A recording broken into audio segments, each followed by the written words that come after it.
Құрметті халайық, ата-аналар, балалар, армысыздар, аман есен бармысыздар.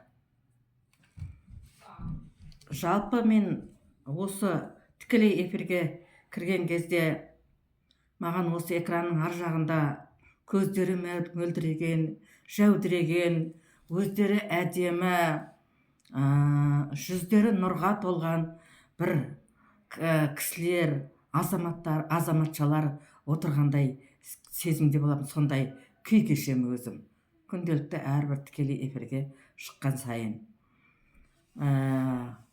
Және сол кезде, сондай сезім пайда болған кезде әрдайым жаңа айтып тұрмын, көздері мөлдір, жүздері нұрға толған деп. Сол кезде маған мынау қазіргі кейінгі жас талапкер, әрі әнші, әрі композитор Хасен Еркештің әні есіме түседі. Сол әннің қайырмасын осы көздеріңіз жәудіреген, мөлдіреген, нұрлы жүзді, әдемі сіздерге арнағым келіп отыр. Соның қайырмасын сіздерге арнап айтып берейін. Көзің әдемі, сөзің әдемі, жап-жарық нұрлы жүзің әдемі, анамнан кейін өзің әдемі, еркелеп күлген кезің әдемі. Көзің әдемі, сөзің әдемі, жап-жарық нұрлы жүзің әдемі, анамнан кейін өзің әдемі, еркелеп күлген кезің әдемі.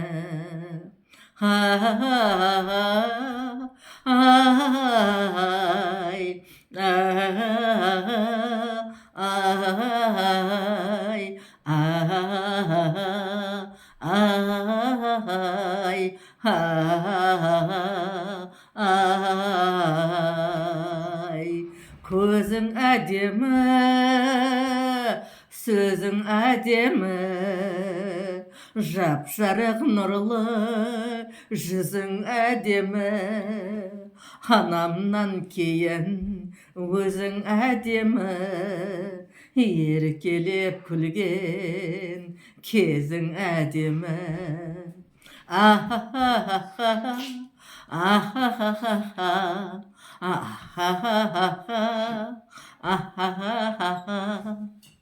Анамнан кейін өзің әдемі, еркелеп күлген кезің әдемі деп, осыдан кейін ары қарай жалғастырамыз.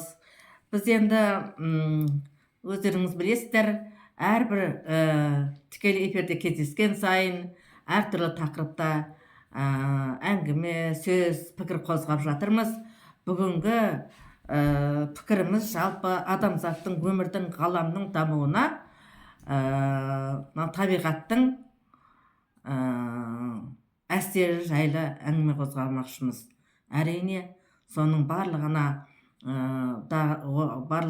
айтып отқан өмірдің, ғаламның, жалпы тіршіліктің дамуындағы табиғаттың рөлі бір бөлек.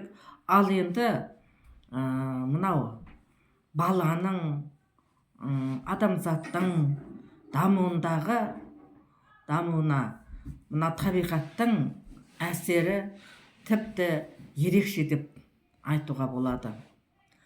Мысалы, ол үшін Абай атамыздың бір әнін алып көрейік. Табиғат жайлы әнін алып көрейік.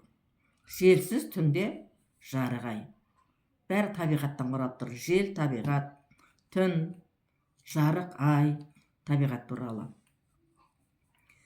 Желсіз түнде жарық ай, сәулесі суда дірілдеп,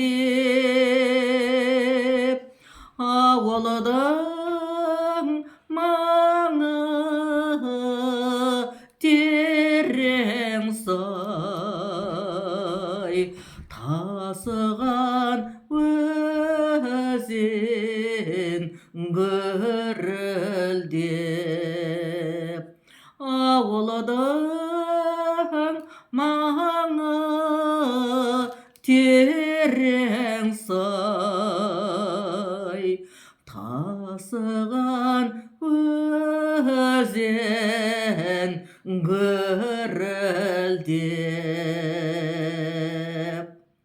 қалың ағаш жапырағым сыбырласып өзді-өзі көрінбей жердің топырағы, құлпырған жасыл жер жүзі көрінбей жердің топырағы, құлпырған жасыл жер жүзі.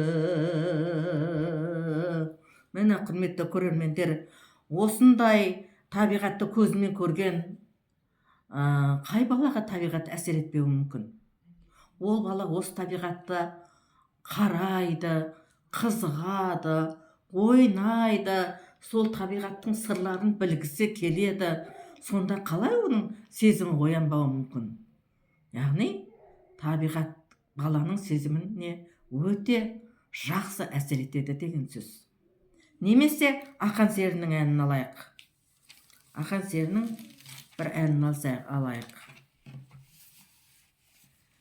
Ертістің ар жағында бір терең сай сүйреткен жібек арқаны тел қоңыр сайып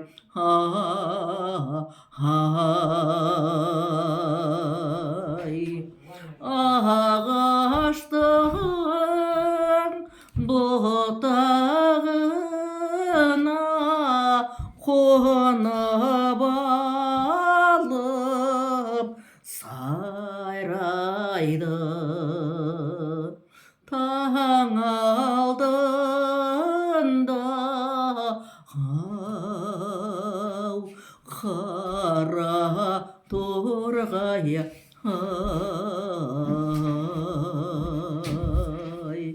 ағаштың бұтағына қонып алып сайрайды, таң алдында қара торғай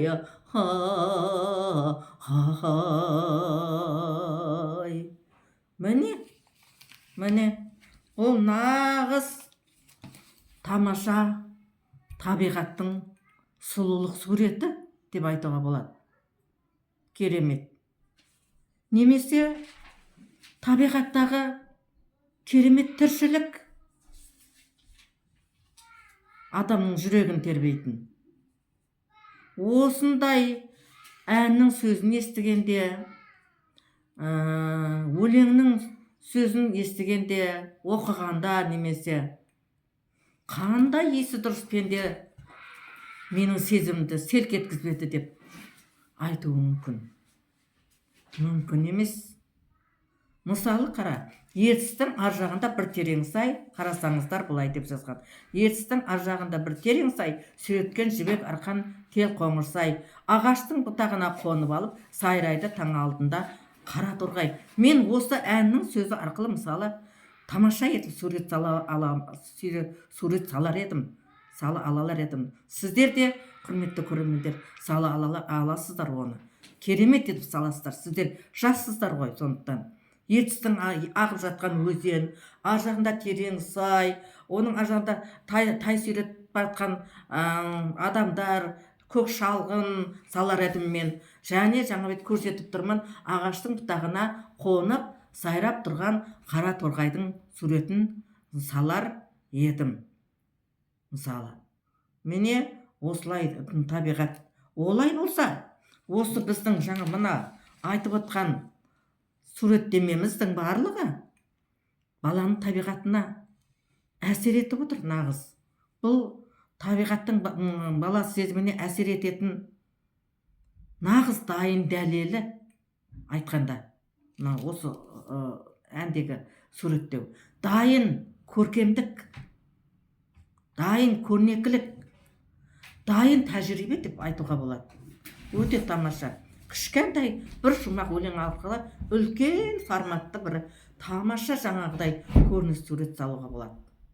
Міне өлеңнің сөзіне мән беру, ән сөзін түсіну дегеннің мағынасы осы тереңде жатыр. Немесе Нұрғиса Тілендиевтің Құстар әнін сіздермен қосылып айтып көрейік бәріміз.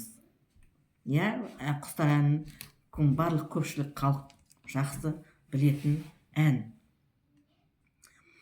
Құстар сызылтып ән салады,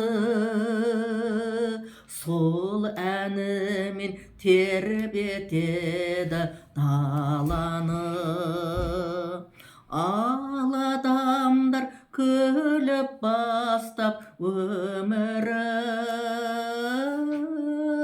кетерінде жылай да алмай қалады.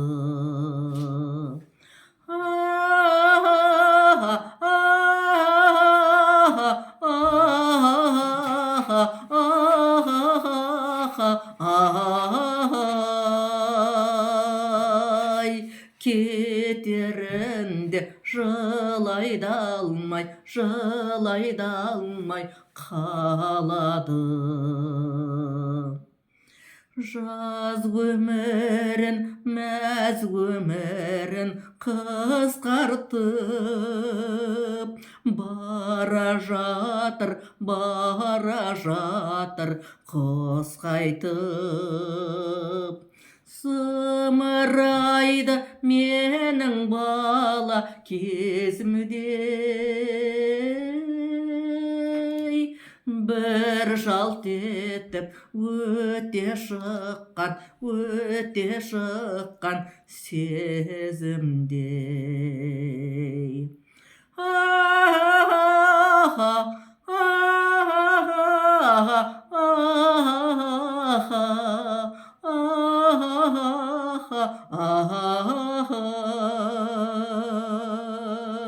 Бір жалт етіп өте шыққан сезімдей.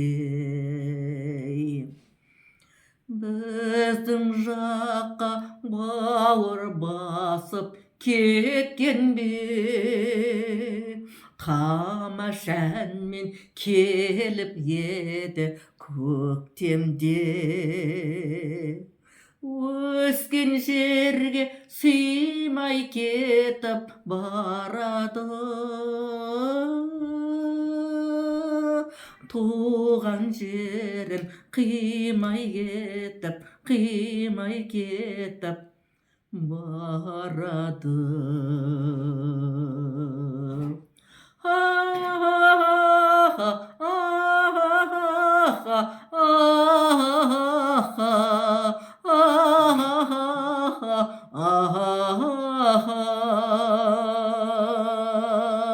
Өскен жерін қимай кетіп барады.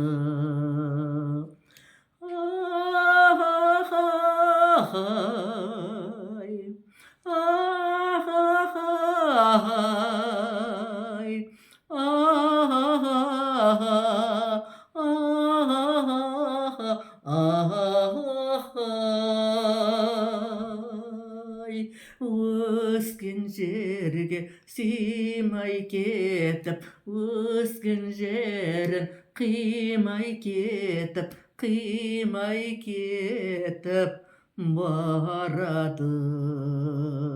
Өскен жерін қимай кетіп, қимай кетіп барады десек, міне бұл енді тамаша бір керемет. бұл жерде өзі құстар сызылтып ән салады, сол әнімен тербетеді даланы. тамаша, көркем, әдемі табиғат, онда ән салып тұрған, бұлбұлдары сайрап тұрған құстар, яғни бұлбұл және басқа құстар. Осы ән бүкіл даланы тербетіп тұрғандай деп келтіріп жатыр. Ал енді адамдар күліп бастап өмірін, кетерінде жылай да алмай қалады. Бұл жерде не мәселе айтылды? Бұл жерде жалпы табиғаттың жаратылыстан жаратылатынын, оның өмірге келгеннен кейін әртүрлі шақтардан өтетінін, өмірге ұрпақ әкелетінін, ол ұрпақтардың өсіп жетілдіріп, олардың қанаттарын қатайтып, сол жаңағы ұя салып жаздай өсірген жерінен басқа жаққа ұшыратынын, жаңағы ал мынау тірі табиғаттардың жаңағы өмірінің соңында бұл өмірден қоштасатынын, тіпті ештеңе де ала алмай, сол өзін орайтын ғана, тек қана жылауға да, қоштасуға да, біреудің шамасы келсе келеді, келмесе келмейді, сол ақ өзінің кебініне оранып, сол бұл өмірден кететіндігін барлығын астарлап, өлеңмен сол құстардың өмірімен ұштастырып, ақын керемет түсіндіріп, айтып, сезіндіріп тұр осы ән сөзі арқылы. Немесе жаз өмірі мәз өмірін қысқартып, бара жатыр құс қайтып, зымырайды менің бала кезімдей, бір жалт етіп, өте шыққан сезімдей дейді. Бұл да керемет. Жаз өмірі де өтеді, мәз өмірі өтеді. Одан кейін адамның қартайған жаңа күз өмірі, қыс өмірі дегендей басталады дегенді білдіріп тұр. Ар жағында жаңағы тереңірек көзқараспен қарасақ, осындай ойды білдіріп тұр. Зымырайды менің бала кезімдей, бір жалт етіп, бір жалт өте шыққан. Яғни сөйтіп жүргенде адам балалық шақ, жігіт шақ, орта жасқа келген шақ, содан қартайған шаққа келгенде балалық шағың біртүрлі өзінен өзі зымырап өтіп кеткендей, оның ешқандай белгісі қалмағандай бір күй кешетіндігін айтып жатыр. Адамның да басқа тіршілік иелерінің сондай бір күйге түсетіндігі, сондай сезімде болатындығын өте шебер ақын шеберлікпен жеткізіп тұр. Міне осы әнде айтылғандай, сіздердің де өмірлеріңіз тез өтіп кетіп, ешқандай белгі қалмай, қалай өткенін білмей қалмас үшін үнемі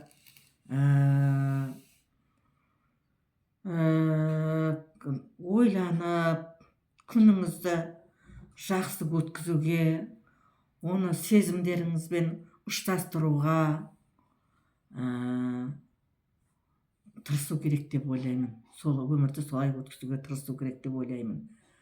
Және де мынау осы бүгінгі сабақтан алған сезімдеріңізді өздеріңізде осы табиғатпен талай серуенге шыққан шығарсыздар, талай жерді табиғатты тамашалаған шығарсыздар, қыдырған шығарсыздар.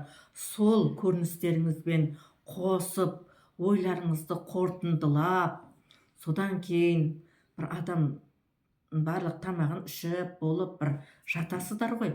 Сондай кезде әрдайым өзіңізбен өзіңіз сезіміңіз арқылы сырласқанды әдетке айналдырсаңыздар, дұрыс болады деп ойлаймын. Сондықтан бүгінгі мына сезімдеріңізді де осы алған әсерлеріңізді қосып бәрін толықтырып ойыңызбенен қорытындылап сол сезімдеріңізбенен жақсылап бір өзіңізбен өзіңіз сырласуларыңызды өтінемін. Сонда сізде бір тамаша әдемі бір шаттық сезім пайда болады сияқты сіздерде. Сондықтан сондай сезіммен жақсы жатып, жақсы демалып, сол сезімнің әсерімен сергек оянып, жайлы жатып, жақсы тұруларыңызға тілектеспін. Яғни бұл өте жақсы нәрсе. Мен жас кезімнен, бала кезімнен естеліктер жаздым. Ол жақсы болады екен. Мен сіздерге айтып жатқаным да сол. Сіз дегенді бәріңіз бірде естелік жазуға адам шамасы келмейді, бірақ сол өзіңіздің сезіміңіз арқылы сырласуыңыз сіздің әр кезіңізде естелік болып қалады. Бала кезде мынадай ойландым, мен сырласқанда былай ойладым, жігіт шағында мынандай ойладым, орта жасқа келгенде былай ойладым, міне енді қартайған шағыма келіп отырмын деген сияқты әрбір кезеңіңізден, әрбір өсу белесіңізден сізде естелік қалады сонда деп ойлаймын. Жаңағы менің естеліктерімде сол бала кезден жазған естеліктерім менің жаңағы YouTube каналындағы махаббат хикаялары атты кітабымды, новелла болсын, повестерімді, әңгімелерімді сол YouTube желісіндегі жазуға көп әсер етті, көмектесті деп айтуыма болады.